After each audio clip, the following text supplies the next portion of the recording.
Hai korang, aku Faz Kipli. Kali ni aku akan review satu Korean movie. Tajuk dia ialah Penthouse Season 3. Kepada korang yang belum lagi tengok Season 1 dengan Season 2, korang perlu tengok dulu yang sana, baru tengok yang ini, okay? Nanti Yohee dia secara senyap-senyap dia akan bersama-sama dengan Logan untuk menyiasat siapa sebenarnya anak Shim Suryeon. Apabila Yohee dia ni cuba siasat, tiba-tiba Judati dia dapat tahu tau sebenarnya Yohee ni cuba untuk jatuhkan dia dengan mencari siapa sebenarnya anak Shim Suryeon, sebab Judati telah menukar anak kembar yang sebenar Shim Suryeon.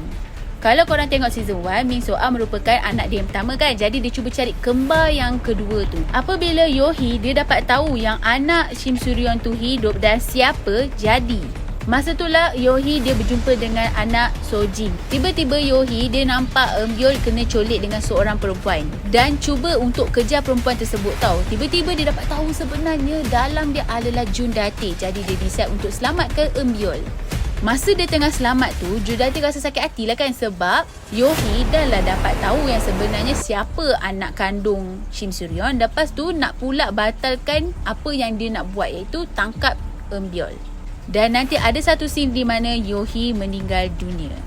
Lepas tu Rona dia dapat tahu sebenarnya Yeochul merupakan bapa dia, dan Yeochul dia nak minta maaf kepada Rona sebab selama ni tak menjalankan apa tanggungjawab seorang bapa, dan dia cuba untuk dekat dengan Rona ialah sebab Yohee dah meninggalkan, jadi dia nak galaslah apa yang sebenarnya dia tertinggal. Nanti Jennie dengan mak dia iaitu Mari akan bersama-sama menjaga Rona, dan Rona pun anggap diorang ni macam family. Nanti ada satu scene di mana Sojin dia menjadi gila tau. Lepas tu dia tak dapat bezakan Eun-Byul tu mana satu. Lepas tu dia cakap Rona tu adalah Eun-Byul, dan dia ni cuba tau untuk tangkap Rona. Dalam masa yang sama Yeochul ada dekat situ. Apabila Rona ni dia terlepas ataupun nak jatuh dekat tangga, Yeochul tu datang sambut dan dia orang pun jatuh bersama-sama, dan Yeochul punya kepala tu kena dekat tangga.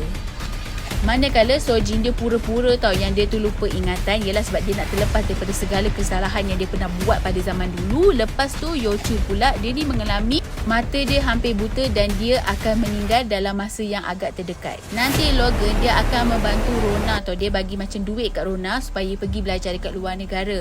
Lepas tu Yeochul dia nak sangat jumpa dengan Rona lah, macam kata-kata tak akhir kan, tapi dia belagak lah macam dia nampak Rona, tapi dia tak nampak pun sebenarnya Rona tu. Dan Rona pun tak tahu yang sebenarnya bapa dia tu dah tak boleh tengok dia. Jadi Yeochul tu pun dia macam menyamar lah, dia mengatakan dia tu elok je ataupun baik dekat Rona tu. Dan esoknya pula Yeochul nak cari anak dia Eun-Byul untuk minta maaf lah kan. Dia akan meninggal lah dalam masa yang agak terdekat kan. Semasa Yeochul nak berjumpa dengan Eun-Byul, dia ni macam buat satu video call tau dengan Shim Suryeon. Betul ke ni rumah anak aku? Tapi dalam masa yang sama Shim Suryeon dia dapat tahu tau sebenarnya Sojin ada dekat belakang Yeonchul dan cuba untuk melakukan sesuatu dekat Yeonchul. Masa Shim Suryeon dia datang untuk selamatkan Yeonchul, Shim Suryeon dia nampak Yeonchul telah meninggal dunia. Lepas tu Rona pun pergilah belajar dekat luar negara. Nanti ada satu scene di mana apabila Shim Suryeon dengan Logan, diorang ni berpakat untuk jatuhkan semua, maksudnya Judati dengan Sojin. Lepas tu Shim Suryeon pula dia telah meninggal dunia, manakala Logan hidup seorang-seorang. Dan di akhir episod korang akan tengok ada satu scene macam happy, ada satu scene agak sedih. Korang kenalah tengok cerita ni. Untuk keseluruhan cerita aku bagi 9 star, dan untuk ending aku bagi 10 star. Sebab apa? Bila aku tengok cerita untuk season 3 ni, aku ingatkan dia macam merukakan segala apa yang kita tak faham dekat season 1 dengan season 2, tapi agak menghampakan. Jadi pengajaran yang aku dapat dalam cerita ini adalah dia tahu tau yang dia tu sakit sebab tak nampak kan. Jadi dia cuba untuk acting yang dia tu okey dekat anak-anak dia, sehingga anak-anak dia ingat bapa dia betul-betul okey.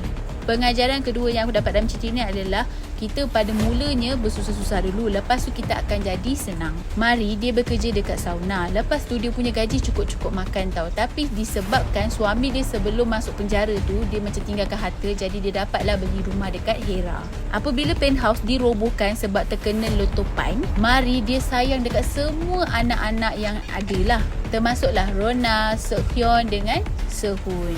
Kalau korang nak tahu, Mari pun akan menjadi orang yang agak kaya selepas semua kesalahan ataupun segala kejahatan telah dibongkar. Mari baik je sebenarnya walaupun mulut dia agak leza. Okey, korang jangan lupa like, subscribe dan share video aku. Nantikan video yang akan datang. Bye.